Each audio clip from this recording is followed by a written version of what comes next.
You know, it's only the second day of the new year, and I have a new Oracle deck. I do think I still am in the clear for having not actually purchased a deck in the new year yet, because I am trying to be good, you know? But this deck doesn't really have many videos about it. I've been keeping an eye on it for at least a month. And finally I was just like, oh my god. I think the Hermit's Cave actually posted a video, and I saw the images clearly and the theme and vibe, and I was like, alright, I kinda can't resist getting the Bloodlands Oracle. It's beautifully produced for a mass market deck. Abbott, is that who created, or is that who published? I'm not sure, but oh no, Amory Abbott I think is probably going to be the creator, so I don't know exactly who published it off the top of my head, but it seems beautifully produced. In here we have every facet of the world is awake and you within it, David Abram.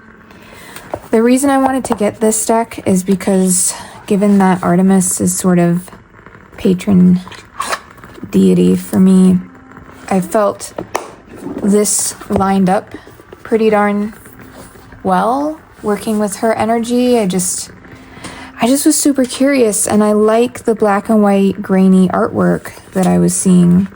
It's different. And I will want to get into the guidebook a bit and see how that functions. But I think for now, let's do a flip through real quick, so you can get a feel. I'm gonna zoom you in just a titch. Okay, you'll have to let me know if woodwick candles are bothersome. I like the sound of the crackle. But we have red edges, which is really cool. These are our backs. Everything's in black and white. We're starting with the sapling, and each card has an elemental association with it, so that'll be interesting to see how the guidebook discusses that. Sapling with earth. The cardstock is a little, it's a little thinner than some mass market Oracle decks, but I like it in the sense that I feel like it'll be flexible. I hope it doesn't bow, just because personally I get really bummed when that happens, but we'll see. I can't tell right away because I don't think I have something quite this cardstock. Here we have the footpath. I just feel like these kinds of images, which are slightly grainy, they're in that black and white kind of liminal space, can read really intuitively in a beautiful way, especially with these being all land. I don't even think there's animals in this. It's all, we'll have to see, but I'm pretty sure I saw that it was all just earth and plant. The dolmen. Darkness. This makes me think of the Jungian quote. A lot of cards too.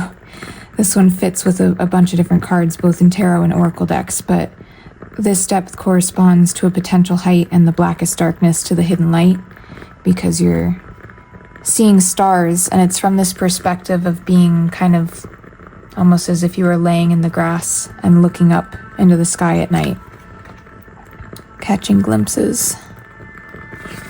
Yeah, that's beautiful. Moonbow.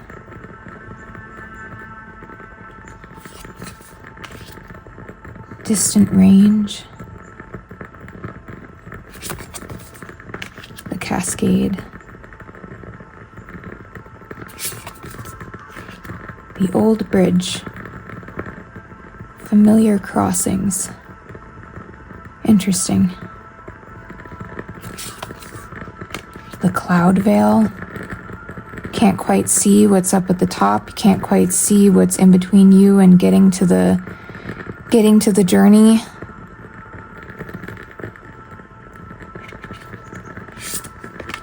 The meadow. The lightning strike, very tower-esque. And that's in the fire suit. The burnt snag.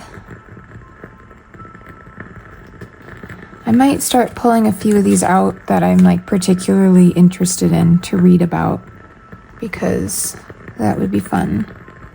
The cavern. Shadow.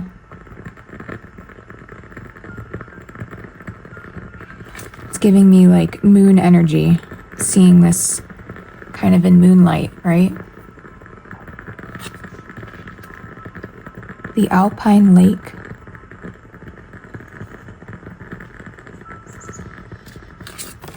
Oops. The High Fells.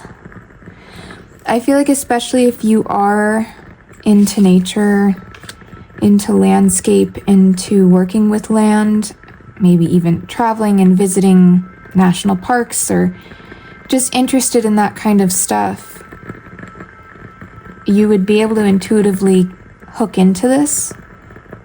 Because if you've been, at a mountain pass or stood in front of a solitary peak, you can tap into what that felt like and what kind of impression that gave you for a message. And the way the art is in this deck sort of feels pretty dreamlike. Oh, we have some minor printing issues, but it's okay. Twilight. The tomb. This makes me think of... I kind of more thought the cave when I saw this image in a flip through, more so than a tomb, which then led me to think of the story of La Loba collecting bones in the desert and bringing them into a cave to sing life back into them. So that's where I went. Actually, I'll pull this one out. We can see what direction it takes it. The crown fire. The burn. What a mess. The headwaters. The river. The confluence. Be interesting in a reading to get this and consider, is it speaking to something coming together or dividing apart? I can't remember if confluence implies a directionality to the water flow. I guess we could pull that one out and see. But that would be a fascinating thing to dig into. The falls, which is in the air suit. But I could see that because it's sort of water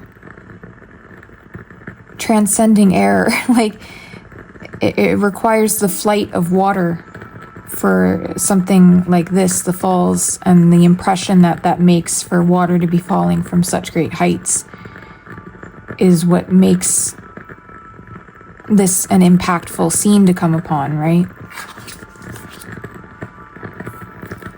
The island. I want to see what they mention with that. This I don't know. Anthelion. And that's on the back of the cards.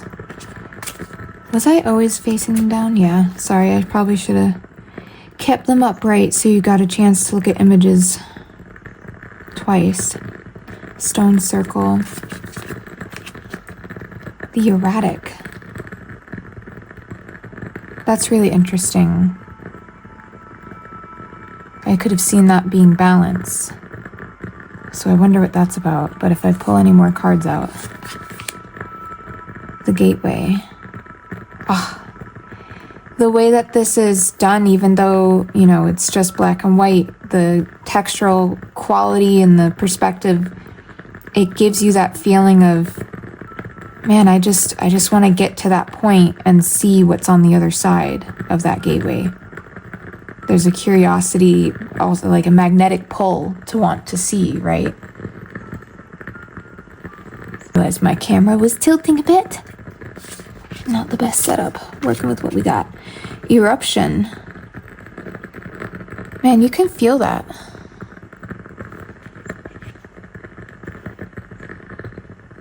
The quality of how this was drawn, what I like too is like, this has more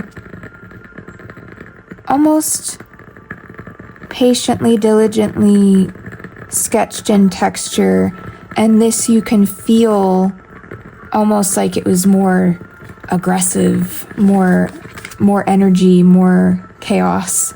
And then I don't know if you'll see the like quality of what this looks like. This almost looks like a glitch in the Matrix light opening up out of this volcano, which is a neat effect. The artwork in this is really, I don't know, just draws me in. It feels almost at a glance photographic, and then you see the textural details, or then there's something a little almost uncanny like in that. Surreal maybe is a better word.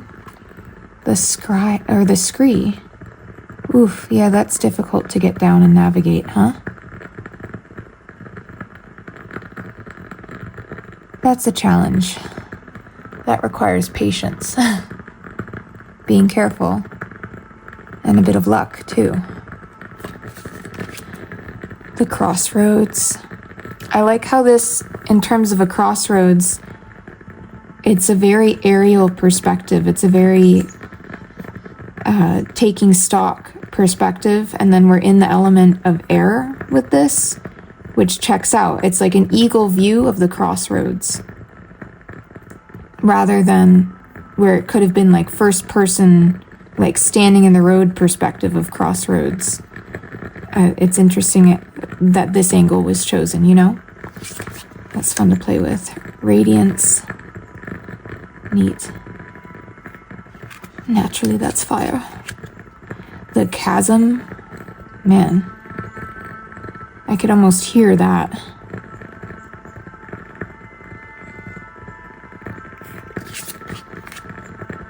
The timberline. The transition from barren to the complexities of the forest. The caldera.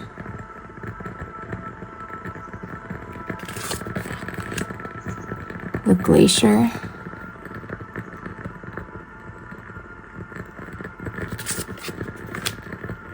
The nursing log.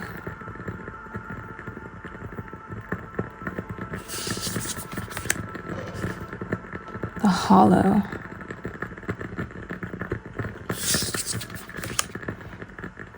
The ancient forest. Sequoia trees, right? A lot of wisdom, a lot of endurance. Such great heights.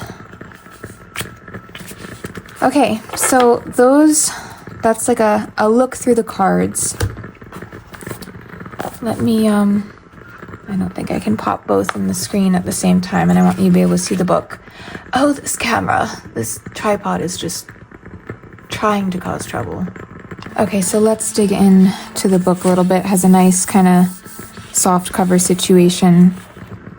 Earth has no sorrow that earth cannot heal. Nice. Inside you is a wild world, the Bloodlands, an internal landscape where cartomantic and geographic journeys are taken. Winding rivers, sprawling mountains, deep oceans, and vast forests stretch out in all directions, formed by your life, explored, rediscovered, lived in, and died in many times over.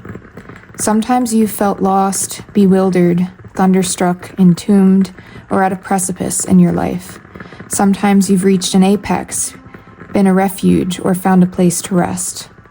Nevertheless, there are old trails to walk again and new trails to blaze. To explore your internal landscape is to better understand yourself in relation to it. And so the Bloodlands Oracle is designed as a guide through the waypoints, landforms, elements, and environmental cataclysms that in that dark and ever-changing place. What world would you bring to light along the way? Yeah, okay, that sounds very cool. That sounds quite on point with what I kind of intend to use it for. And I love that it mentions lived in, died in many times over, because the idea of life, death, life cycle is pretty big in my work the last few months. And in many ways, literal, figurative, all of it. And I like the idea of working with something that was crafted in that intention as well. So it goes through the elements. Fire, of course, for action, passion, power. Water for feeling, soul, and belief. Air for the thought, intuition, and senses. Interesting that intuition's here, but I can see it. Earth, the physical, adornments, and health. And then spirit, the unknown, external, and sacred. So then it goes into the cards. And I think it does a 1 page per card. So it's not a burdensome guidebook to deal with, and if you are looking for something that is a quick and direct message. But at least for me, because of how I already felt about the artwork and the theme and concept, I'm really digging the way it is, and being able to intuitively lean into it. And sometimes when it's like that, I actually prefer it if the guidebook doesn't get too intense, because otherwise I sometimes will let myself get hung up on things like that. I'm getting better at that. It's a practice, you know. But at any rate, I wanted to read The Burning Snag. What is that about? That is card 12. We have endurance, transcendence, and sacrifice. A burnt snag is the remnant trunk of a tree taken by a fire. Its original life is gone, but the tree is still very much alive in new ways. We have one of those trees on our property. She's blooming beautifully, or she was when it was spring. It's a home to nesting birds and small mammals. Its ashes enrich the soil around it, and even the loss of its crown lets more light into a forest for young saplings to grow. This card asks us to see things, or to see the new ways we can find meaning and thrive in the wake of great loss and change. Ooh. Think of what experience you might offer others if read with the nurse log. Interesting. Interesting that it has a little, maybe that's just occasionally, yeah. If it shows up with another certain card, it will mention if there's a significance attributed to that from the author-creator perspective. That's neat. And then the reversed, the benefits of a snag are often overlooked within a forest teeming with green life. We tend to distract ourselves from the lost things in our life to avoid facing the way they live on in the back of our hearts. A snag in your life needs attention. Wow. Ooh, I really like that. I super like that. Okay, let's see the tomb at 20. Death, things buried, past selves or events. The tomb card represents what has been buried or something that we thought was buried that has come back into our lives. To be placed in a tomb is to honor that which has passed on beyond the material. It is the memorial of a being or a way of being that is no longer necessary. The death of an old self, of an old relationship, of old habits or beliefs. The tomb card is a call to let something go, but in reverence. And then for reversed, we have to bury something can be an attempt to hide it, or to hide the past from our present. What difficult things in your life have you hidden away, sealed within a dark crypt? What challenges have you avoided dealing with? Who or what from your past still haunts you? Oh, yeah, I like that this seems as though it's going to be a deep deck. I won't read out another one because I don't want you to get sick of my voice, but I do want to look quickly at Confluence, and you can pause here if you would like to read it. Interesting. So I wanted to point out in the reversed, it speaks to being careful not to lose yourself in the flow of another and instead strive to work together towards one direction. And if it shows up with the cascade, it's perhaps a sign to slow yourself down in the collaboration if read alongside one another, or that sort of thing. I'm really finding this very interesting. I like the guidebook. I like the brevity of it, but I also like every little bit that's included, which is always fun. With any guidebook, and here's another one if you would like to pause and read, but with any guidebook, it's generally a jump-off point for me. I do love to, when I'm getting to know a deck, sink into guidebooks and experience them. But depending on the deck, sometimes I veer off. This one feels like it's going to be very straightforward in the sense that I'm resonating mostly with where it's going. Like I said, the tomb I could see as the cave and kind of seeing it as a place of incubation. So I might bring that in if it pulls up in a reading and I'm like, yeah, I'm feeling this other vibe. You know, you always are in the process of experiencing your own intuition with this stuff, right? So let's see what this is, though, since it's kind of a prominent image with the deck, with it being on the back and whatnot. Huh. Very neat. So this represents an omen, a portent of change, a foreshadowing. Meaning opposite the sun, Anthelion is a light phenomenon that creates faint spots along sunbows and rainbows and may be crossed by a pair of diffused arcs of light. Ancient northern traditions believe that these spots were two wolves chasing the sun and moon across the sky. It foreshadowed a day the wolves would finally catch up and devour them, plunging the world into darkness. Great change is on the way. Good or bad, this is your warning. Interesting. And then it mentions this destructive change will create unexpected blessings if paired with the moonbow. Reversed, looking at the shadow of your head on a sunny day, you will likely see a faint ring of light around it. The darkness we see that opposes the sun is always encircled by more intense brightness. You are focusing on the dark places in yourself right now. It's time to recognize your brightness, or recognize your brightest self at the edges of the shadow. Interesting. So this looks like it's really going to be neat. The land knows you even when you are lost. I love that. And then it has a little bit at the end on readings on how to maybe consider a single card, a 3-card, as the climb. That's so cool. The Odyssey, which is a biggie.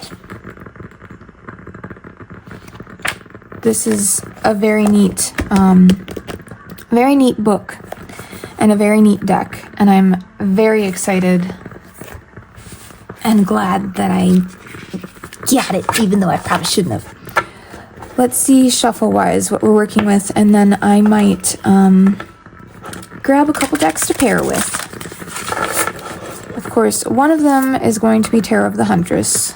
I will grab that one first, because that is what I planned. But being that this deck is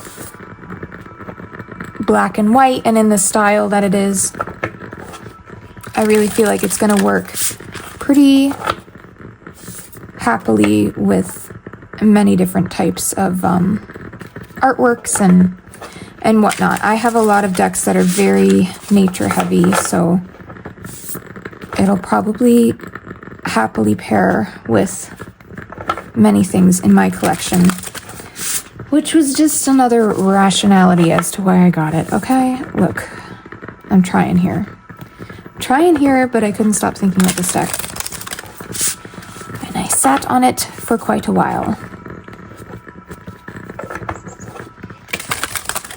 But I do like the way it shuffles. I always side shuffle just because I don't do the bendy.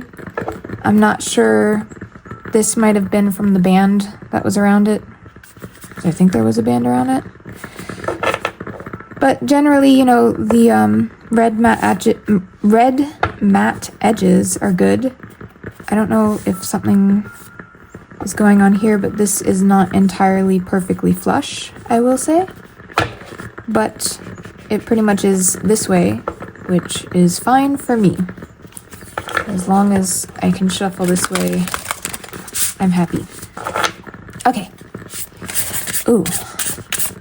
This is gonna be interesting.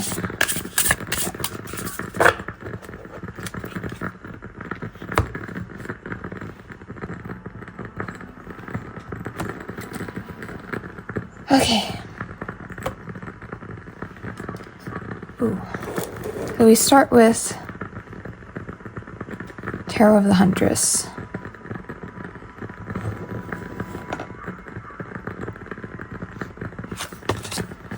This is the first edition. I believe there's a second edition of this deck in print right now.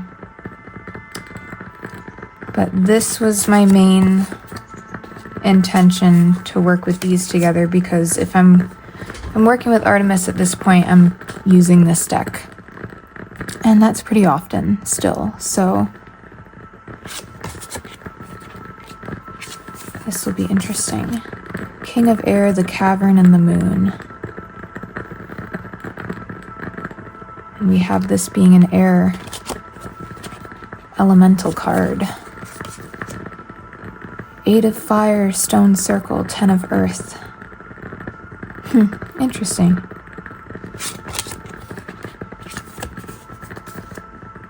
Four of Earth, the Island, the Devil.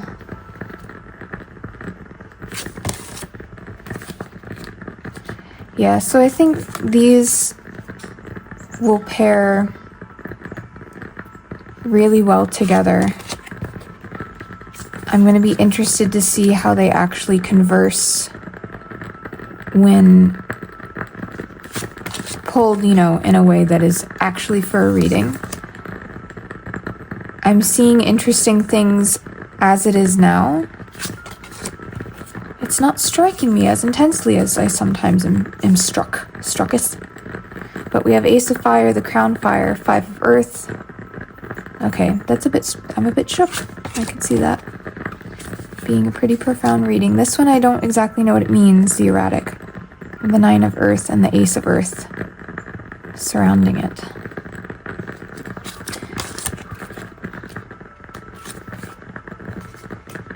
Huh.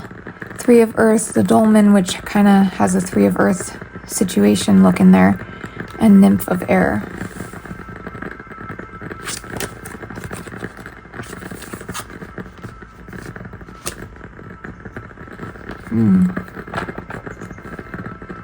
Maybe getting a new perspective on the shadows. That in this 8 of Water, I always feel like she's, even though with the mythology of this, I think she has sort of left a situation and is seated, I sort of always think of she's about to rise up and go. So maybe that fresh perspective of the shadows that are, away from where her awareness is will help her rise up and go. The Fates, Darkness, 5 of Water. Ooh, yeah, this looks neat. 6 of Fire, Solitary Peak, 2 of Water. Interesting with Solitary Peak. Okay, next pairing. Okay, so this is my butchered copy of Wildwood. I say butchered because my trimming was not the best. This was like the first time I trimmed because I just was so desperate to free the images, and it just came out a little janky, and something I would like to do this year is maybe get another copy and trim it nice and proper, because I think this wound up a little smaller than it needed to be, and it certainly is not even on the edges when you are shuffling, and that drives me nuts. The 4 of Bows with the Crown Fire and 3 of Vessels. There's an interesting similar energy between all of these, isn't there?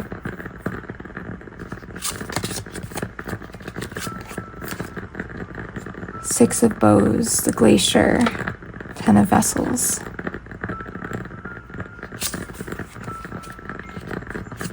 But I think aesthetically they definitely work, and then thematically they work because Wildwood fits right in there.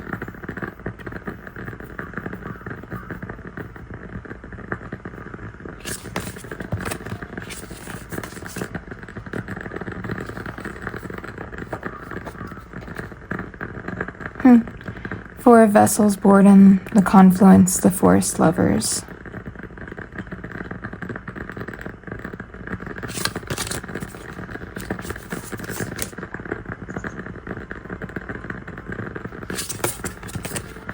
Yeah, I definitely would work with these together.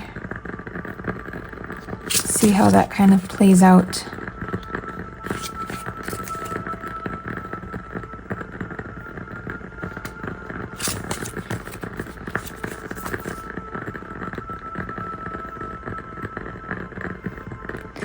Okay, what is next? Let's see.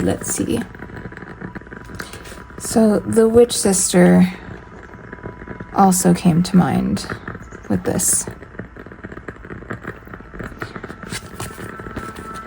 Witch Sister is pretty new to me, so I'm probably not entirely going to know how I feel about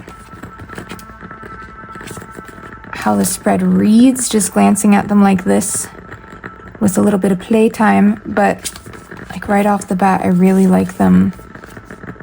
I really like them together. I really want to dive into this deck this year and get to know it, because it's definitely different and it wants to speak to me, but I haven't quite figured out what we're doing together. And I probably should do the usual introductory spread that I do again, because I don't know. Oh, maybe I do have a picture. That always helps me kind of figure out where I'm going to leap off into when getting to know a deck. The tradition, the tomb, flow.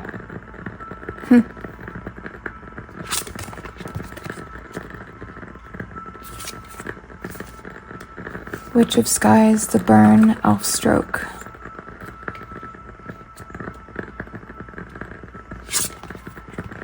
Yeah. I really like these two together. I'll have to see how they read out, but I think when it comes to Witch Sister, there was another Oracle deck that I thought would look really, or work well with it. But now I'm blanking on what that was. And this is definitely one that I would pair, because this kind of would feel like a little bit of an anchor for me, given that this deck feels a little less familiar, whereas the Bloodlands Oracle kind of intuitively I click in pretty quick, I feel. 5 of Trees, the Island, 3 of Stones.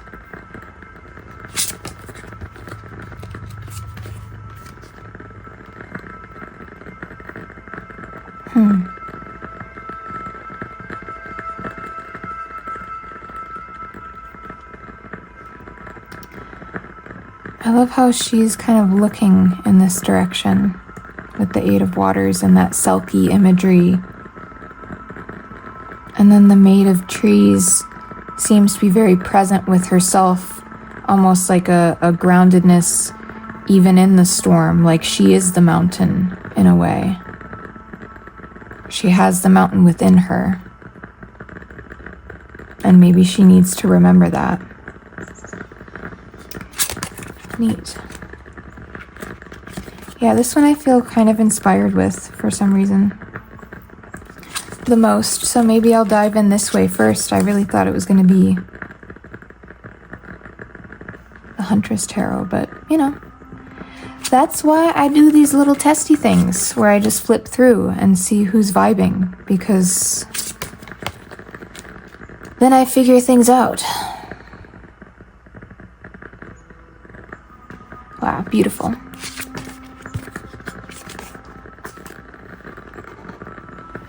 Death, the Cascade, 8 of Skies. Yeah, really like these together. Okay, I think I have one more. I think I have one more. One sec.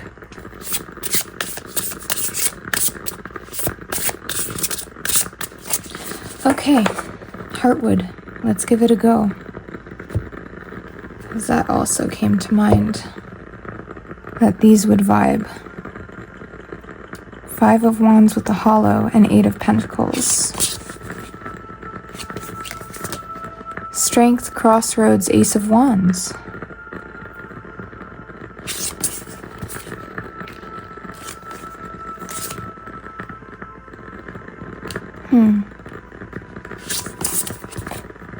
Yeah, something also about the art, like texturally feels complimentary to me. So I really dig that. Ace of Swords, the Burnt Snag, 4 of Swords.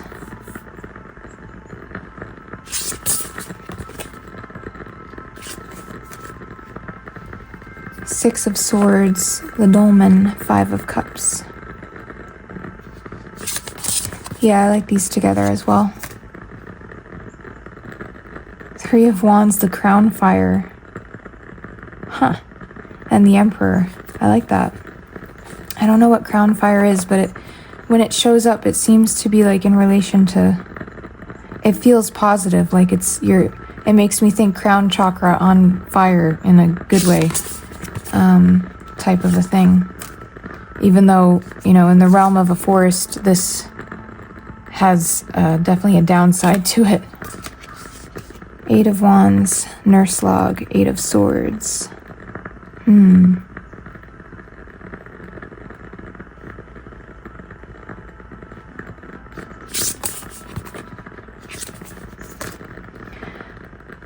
So, tell me what you think. What was your favorite pairing out of the handful that I figured to pair it with?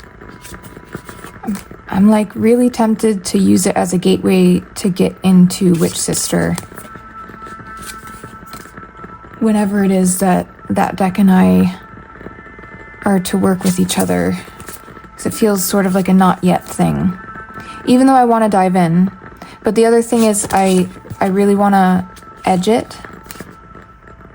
And I need to order the marker online, which is kind of annoying, but it's the only place I could get the one that I think will work based on my overzealous research. I don't even know if it'll work.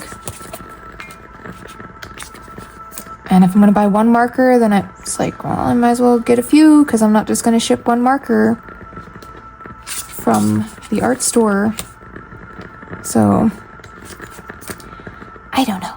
Anyway, hopefully I'll do that soon. But I think Heartwood is a lovely pair with the Bloodlands Oracle. I think this Oracle, in general, is a really neat deck. I haven't seen something quite like it. I have found in this most recent period of my life and just everything that's been on and on, that decks that don't have people feel very comforting to me. They feel very introspective, I guess, because it's not this energy of someone else maybe in the card, you know what I mean?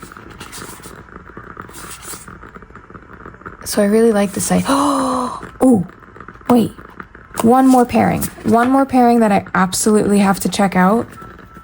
Could be total hit or miss, actually. But speaking of what I just said, there is one last deck, and it is unironically the deck I've been working with the most. So somehow, of course, I overlooked it. 1 second. Remembering the Sweet Fool has been such a cathartic deck. I wouldn't say comforting, because some people may find it, more on the eerie end, probably, but something about it has been very cathartic for me. And I've been pairing it with Death Doula, which of course looks amazing, case in point.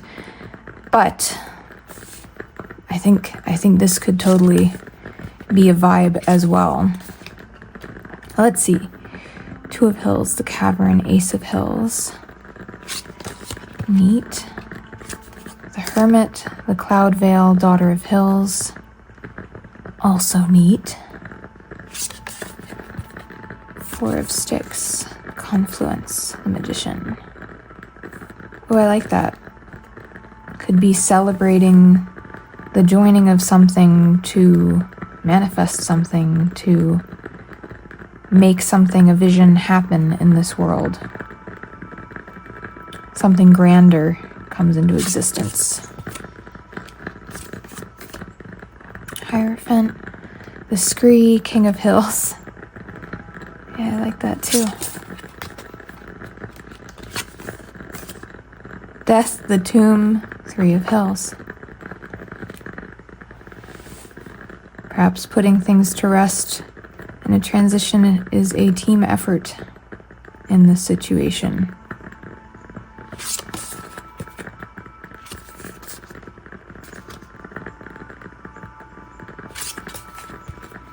Let me see, do I like them visually? I think I do.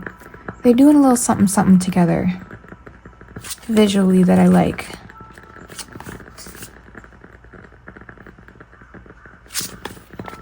Might not be my favorite pairing. Right now I think it's Witch Sister, then Tarot of the Huntress, because I just feel like that's going to yield a reading that feels very in line with my intention of getting the deck. But this is interesting. Ace of Hills, the Burnt Snag, Six of Points. Something is echoing in the images, and that interests me often. Okay, again. 10 of Sticks, it certainly looks like it'd be quite the difficult thing to get up here. But this Ace of Hills, hidden home, up here in the cave, something worth climbing for. Four of Hills, some kind of security, perhaps. But it's going to be tough to get there. See, so I'm feeling inspired. I don't feel like I have to force what could it mean as much. That's generally when I'll say I would definitely give this a go, at least to experiment and see what's up in the way that these two decks interact. The sun, the meadow, Six of Hills. Beautiful. Okay, I will let that be there. And now, let me know what your favorite pairing was, or that's the automated cat feeder, which we are not using right now. Anyway, let me know your favorite or what comes to mind for you with this deck. Or is there something that's jumping out at you? A use for it? Anything like that. I'd be super curious. But I think that about covers it for me. I just wanted to come and show this and get a little bit into the imagery, the feel of it, the vibe in person, which I would say pretty well lines up to how I was seeing it online, on screen. It is a beautiful box. The cardstock, I'm worried, is going to bow a little bit maybe this way, but I don't think it'll be bad. I just think maybe I'll have to, because it is already tending that way, maybe I'll just once in a while want to shuffle it this way. But I don't know if it has a core, because you can see that's lingering in the bend. So, whatever. I'm very much looking forward to working with this. Let's leave with a parting message, perhaps. See what's up. What this deck has to say at this moment.